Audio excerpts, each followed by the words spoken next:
All right, universities across Canada are now seeing increases in applicants from the United States. So with the Canadian dollar to the U.S. political climate, there's no shortage of speculation about why American students are now looking north to enroll at Canadian universities. So to delve into this a little bit further, I'm joined by the Assistant Director of Student Recruitment at Ryerson University, Marisa Modeski. Thanks for being here today. All right, so first of all, tell us some of these numbers. How much of an increase are we seeing from American students? So we've certainly seen a steady incline over the past few years. Ryerson University, compared to this time last year in 2016, we've seen about a 62% increase from U.S. applications. So that's very promising. So what's behind that jump then? I think that there are a number of things that we can look to. I mean, Canada has certainly grown as far as brand recognition over the past few years.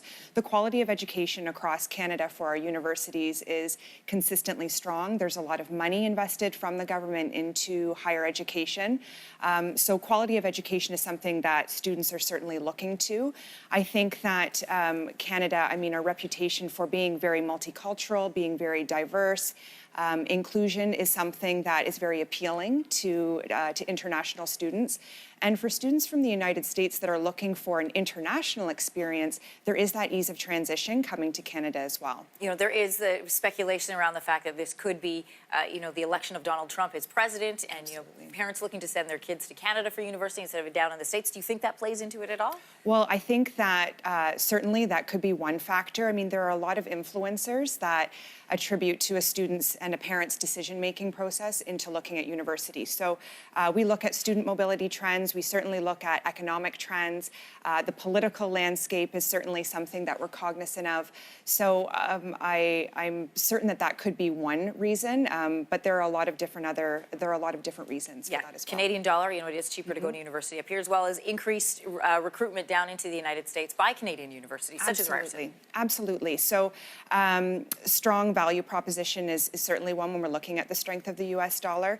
And universities have become much more aggressive over the past few years with international recruitment. So certainly having a market presence there, the proliferation of social media, and students having an opportunity to do their research from home as well.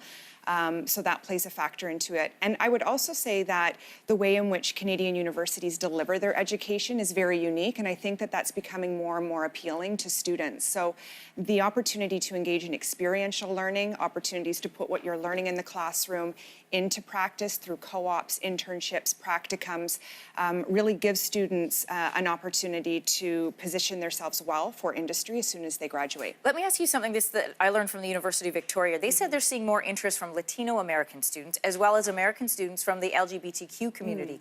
So what is it that Canadian universities can offer those communities of students that maybe they're not finding south of the border? Okay, great question. I think that when we are looking at perpetuating the stereotype of Canada being very inclusive, it's something that is in our DNA as far as being equitable, diverse, inclusive.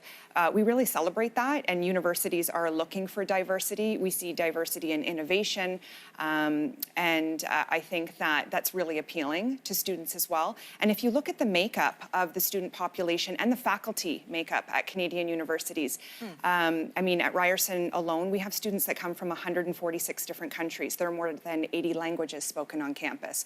So if you're looking for an opportunity to engage in a globalized environment, you can do that within one university. If I'm a parent and I'm at home listening to our conversation about increased recruitment down into the United States, increased applications, I'm worried about brain drain, and do those applications put my Canadian students' positions at risk? That's a great question, and it's certainly something that we've been having a lot of active conversations about internally at the universities, and we're also talking to a lot of stakeholders like guidance counselors and parents and students. So certainly we receive many more applications than there are spaces available, but I think that the one thing to acknowledge is that students do have a lot of choice as well. So we're looking for students that are going to be change makers, that are engaged, and I think that students are being much more proactive now in doing their research and trying to find a university and a city and a program that's a good fit for them. So Canadian spots not at risk? No.